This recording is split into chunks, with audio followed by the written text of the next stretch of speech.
الحمد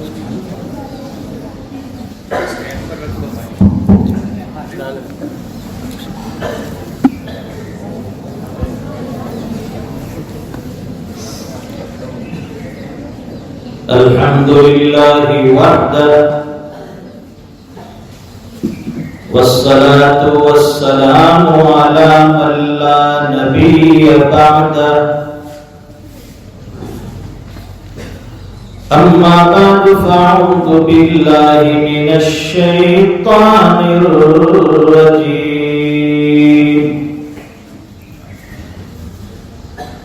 بسم الله الرحمن الرحيم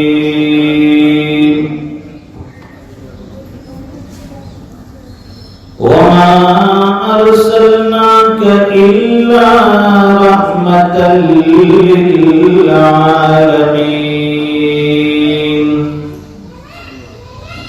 صدق الله العظيم اللهم صل على سيدنا ومولانا محمد وعلى آل سيدنا محمد وبارك وسلم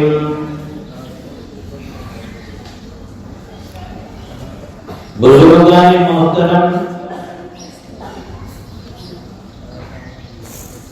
ملک اور بیرون ملک سے تشریف لائے ہوئے مہمانان،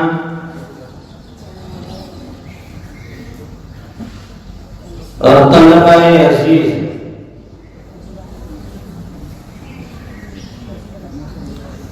آج 15 اگست کا دن ہے۔ سن 2023 اس دن کو ہمارے ملک میں، ہمارے ہندوستان میں یوم آزادی کے طور پر منایا جاتا ہے۔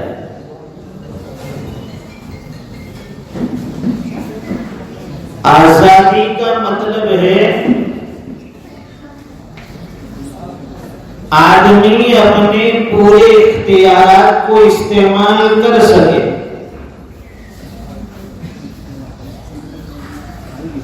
لوگ اسے فریڈم کہتے ہیں۔ ہمیں اپنی زندگی گزارنے میں کسی بھی طرح کی رکاوٹ اور کسی بھی طرح کی جھجک محسوس نہ ہو، کوئی روکنے والا ٹوکنے والا نہ ہو۔ ہمیں اپنا قانونی اعتبار سے پورا حق مل سکے۔ آزادی کا میننگ ہے کہ آدمی جسمانی اعتبار سے بھی آزاد ہو، ذہنی اعتبار سے بھی آزاد ہو۔ انسان آزاد پیدا ہوا ہے، غلامی اس کی فطرت میں نہیں ہے۔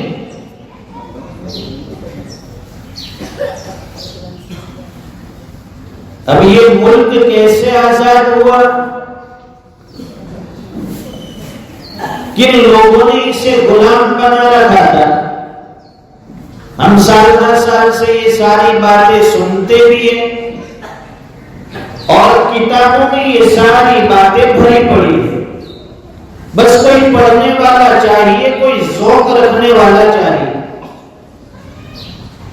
تاریخ بھری پڑی ہے آزادی اور جنگ آزادی کے سپوتوں کے کارناموں سے۔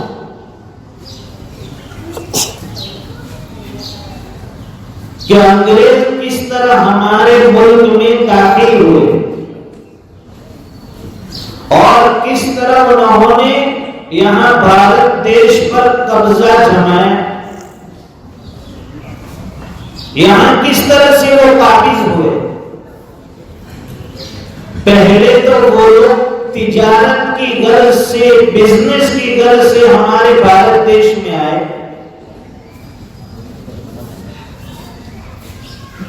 ایسٹ انڈیا کمپنی کے نام سے انہوں نے یہاں بھارت دیش میں تجارت اور بزنس شروع کیا۔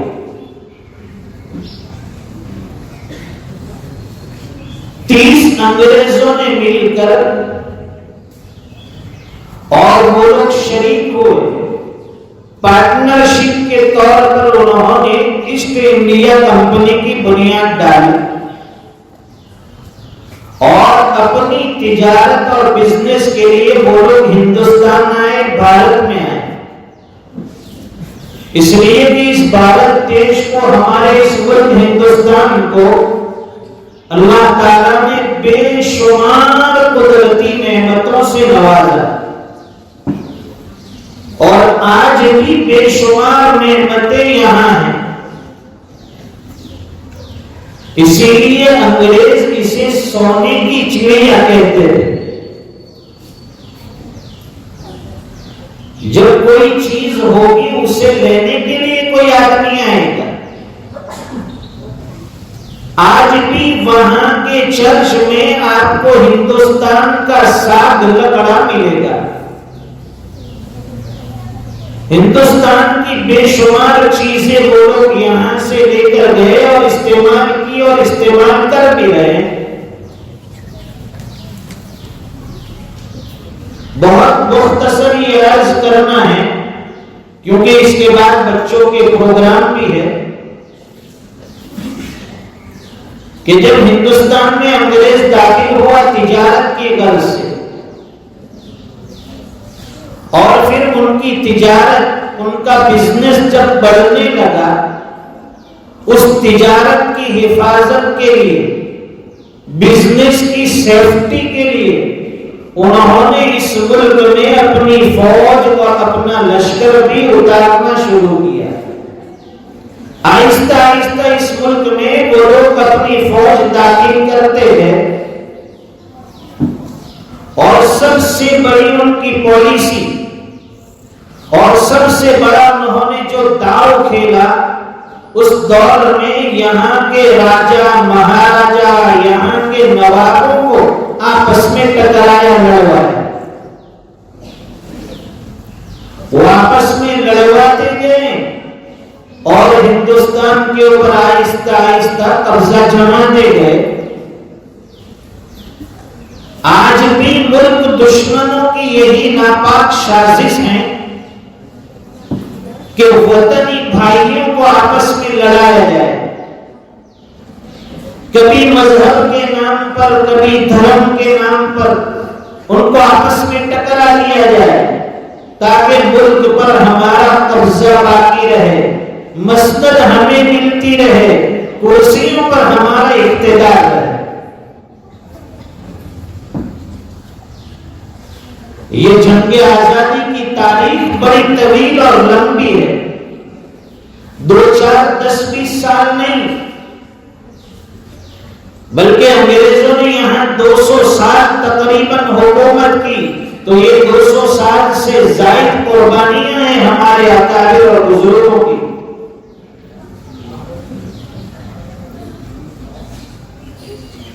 سن 1757 میں انگریزوں نے پہلی جنگ کی،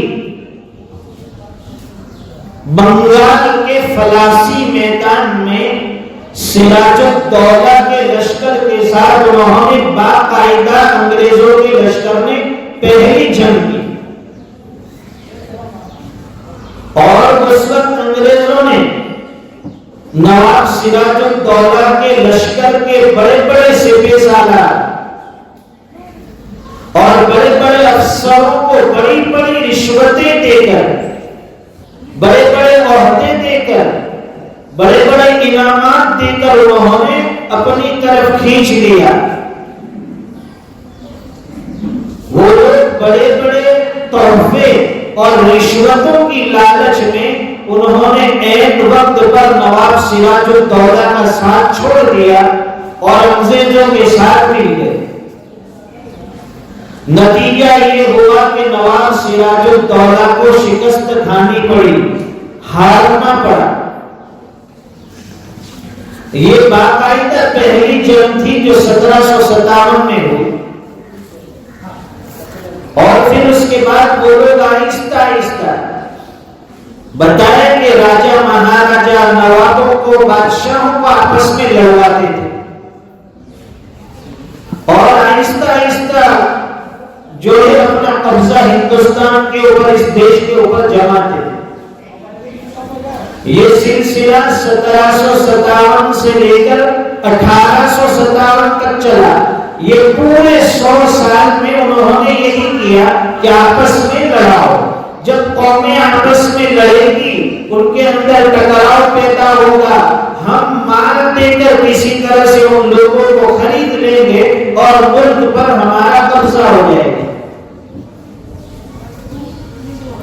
ان کی ہمت تک بڑھی جب انہوں نے 1799 کے اندر انگریزوں نے 1799 میں شری رنگا پٹنم کے میدان میں میسور کے اندر شری رنگا پٹنم کے میدان میں سلطان ٹیپو شہید رحمت اللہ علیہ کے ساتھ ان کی جنگ ہوئی.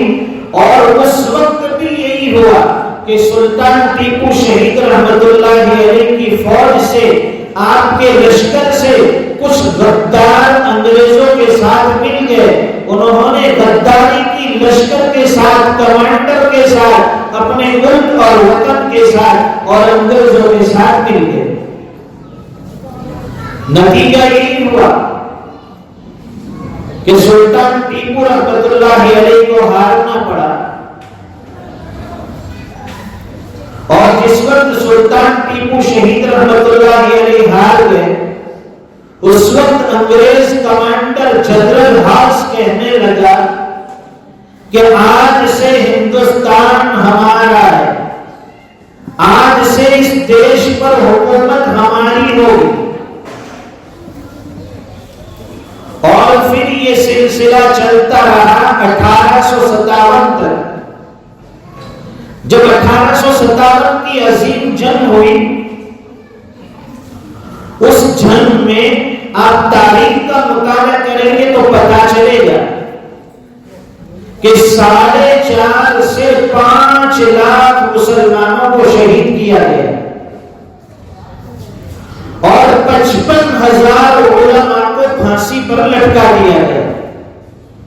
یہ کوئی معمولی قربانی نہیں ہے دوستو. لوگ ہم سے پوچھتے ہیں کہ مسلمانوں نے دیش کو کیا دیا.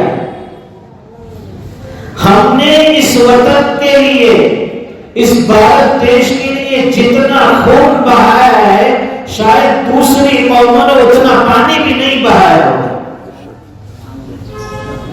ایک عظیم تاریخ بڑی پڑی ہے. 55,000 علماء کو پھانسی پر لٹکایا گیا. اور 1857 کی جو جنگ تھی مغل سلطنت, اس کا جو فریرہ اور پرچم جو دلی کے لال قلعے کے اوپر لہراتا تھا,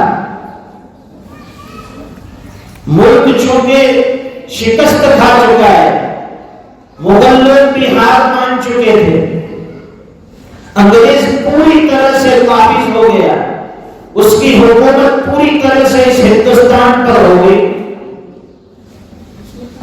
1857 میں انہوں نے لال قلعے سے اس بھارت دیش کے جھنڈے کو, اس فریرے کو, اس پرچم کو نیچے اتارا اور انہوں نے اپنا پرچم یونین جیک انہوں نے وہاں فرقا دیا, وہاں لہرا دیا. اور اس کے بعد جنگ آزادی کی آخری لڑائی جس میں ہمارے اکابر شیخ الہند رحمت اللہ علیہ, حجت الاسلام حضرت مولانا قاسم نانوتوی رحمت اللہ علیہ, سعید الطائفہ حاجی امداد اللہ مہاجر مکی رحمت اللہ علیہ, حضرت مولانا حسین احمد مدنی رحمت اللہ علیہ, حضرت مولانا جعفر تھانیسوی رحمت اللہ علیہ, حضرت مولانا حفظ الرحمان سیوہاردی رحمت اللہ علیہ, حضرت مولانا محمد علی جوہر رحمت اللہ علیہ, حضرت مولانا محمد علی شوکت رحمت اللہ علیہ. آپ نام گناتے جائیے, نام ختم نہیں ہوں گے. اتنے علماء علماء کی قربانیاں رہی. کھڑے ہوئے شیخ الہند رحمۃ اللہ علیہ جب مالٹا کے قید خانے سے رہا ہو کر باہر آئے، انہوں نے دیکھا کہ اب ایک مرتبہ اور جنگ کرنی ہے، ملک کو انگریزوں سے آزاد کروانا ہے. ان کے دو مقاصد تھے، ملک کو ہندوستان سے آزاد کرانے میں. 1857 کی ناکامی کے بعد علماء نے یہ محسوس کیا اور انہوں نے یہ سوچا کہ ملک کو انگریزوں سے آزاد کروانا ہے. 1867 یا 67 میں انہوں نے پھر دارالعلوم دیوبند کی بنیاد ڈالی اور دارالعلوم دیوبند کی بنیاد کا مقصد یہی تھا، ملک کو انگریزوں سے آزاد کرنا ہے، ہندوستان کے باشندوں کو غلامی سے نجات دلانا ہے. اور دوسرا مقصد یہ تھا، انگریز چونکہ یہاں پر عیسائی مذہب نافذ کرنا چاہتے تھے، وہ چاہتے تھے کہ یہاں کے پورے باشندے، یہاں کے لوگ سب عیسائی بن جائے. تو ہندوستان کے مختلف مذاہب کے لوگوں کو عیسائیت سے بھی بچانا ہے اور ملک کو غلامی سے بھی بچانا ہے. یہ دو مقصد کے تحت انہوں نے دارالعلوم دیوبند کی بنیاد ڈالی. اور شیخ الہند رحمۃ اللہ علیہ نے موہن چند کرم چند گاندھی جو افریقہ سے آئے ہوئے تھے، بیرسٹر وکیل تھے، انہوں نے ہندوؤں کی طرف سے موہن چند کرم چند گاندھی کو پسند کیا. موہن داس کرم چند گاندھی ان کو پسند کیا کہ یہ ہندوؤں کی طرف سے لیڈر رہیں گے. اور حضرت مولانا عبد الباری فرنگی محلی رحمۃ اللہ علیہ نے گاندھی جی کو مہاتما کا لقب دیا. یہ لقب بھی ہمارا دیا ہوا ہے، مہاتما لقب یہ ہم نے دیا ہے. اور جمعیت علماء کے فند سے پورے بھارت دیش، پورے ہندوستان کا ان کو دورہ کروایا، جگہ جگہ پر ان کو لے گئے اور یہ باور کرایا کہ ہندوؤں کی طرف سے یہ مہاتما گاندھی لیڈر رہیں گے. یہ جنگ جو عظیم کارناموں کی رہی ہے، بزرگوں کی یادگار رہی ہے، انہوں نے بڑی بڑی قربانیاں پیش کی ہے، تب جا کر ہمارا یہ ملک آزاد ہوا ہے. یہ ترنگا جو لہرا رہا ہے ایک شان کے ساتھ، اس کی بلندیوں کو ہم دیکھتے ہیں، اس کے لہرانے کو، اس پرچم کے لہرانے کو دیکھتے ہیں، لیکن اس کے پیچھے 200 500 ہزار نہیں، لاکھوں انسانوں کی قربانیاں اور ان کا خون اس کے پیچھے لگا ہوا ہے. تب جا کر یہ شان سے بھریرا اور پرچم لہرا رہا ہے. ملک تو آزاد ہو گیا لیکن ذہنی اعتبار سے آج بھی ہم غلام ہیں. لوگ ہم سے وفاداری کا ثبوت مانگتے ہیں. اس سے بڑی وفاداری کیا ہوگی کہ 200 سال تک یہاں مسلمان شہید ہوتا رہا. دوسری قوموں نے بھی قربانیاں دی لیکن مسلمان کسی قوم سے قربانی دینے میں پیچھے نہیں رہے.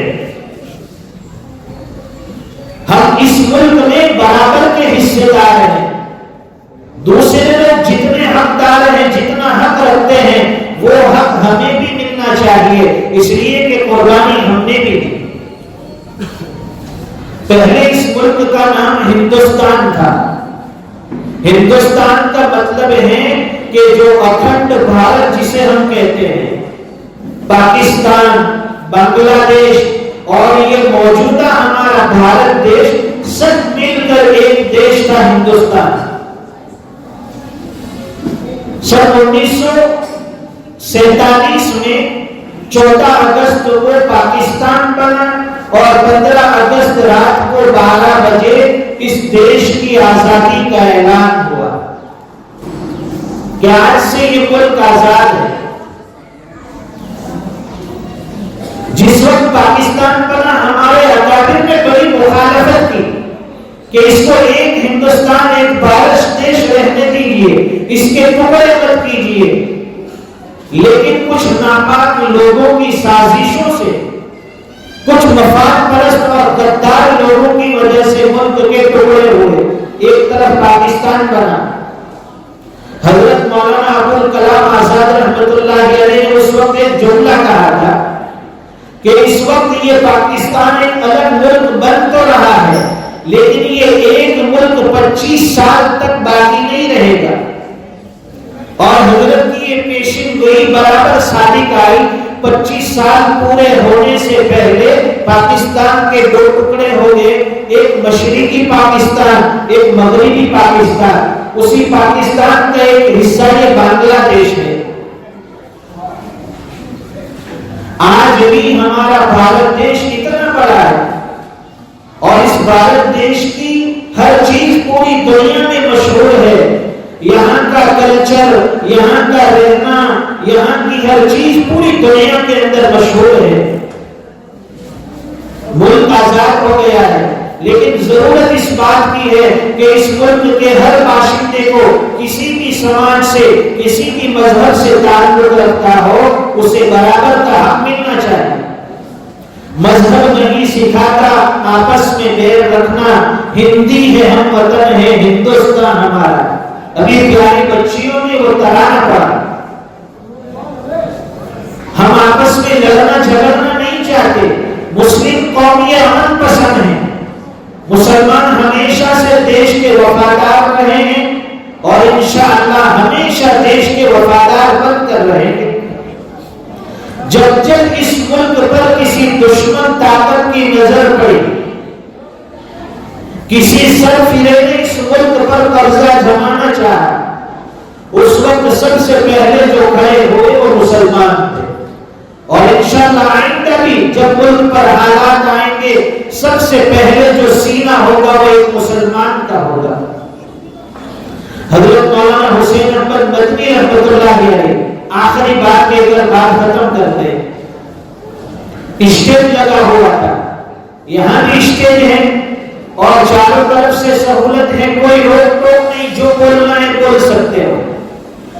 لیکن وہاں جس اسٹیج کے اوپر حضرت مولانا حسین احمد مدنی رحمۃ اللہ علیہ کھڑے تھے، چاروں طرف انگریز مشین گن لے کر کھڑے تھے۔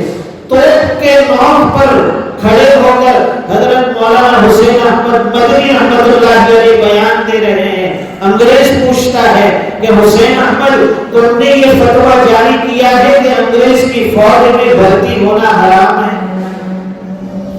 حضرت مولانا حسین احمد مدنی رحمۃ اللہ علیہ فرماتے ہیں کہ فتویٰ دیا ہے کا کیا مطلب، بلکہ اس وقت فتویٰ دیا تھا، اب بھی فتویٰ دیتا ہوں اور آئندہ بھی یہی میرا فتویٰ رہے گا کہ انگریز کی فوج میں بھرتی ہونا حرام ہے۔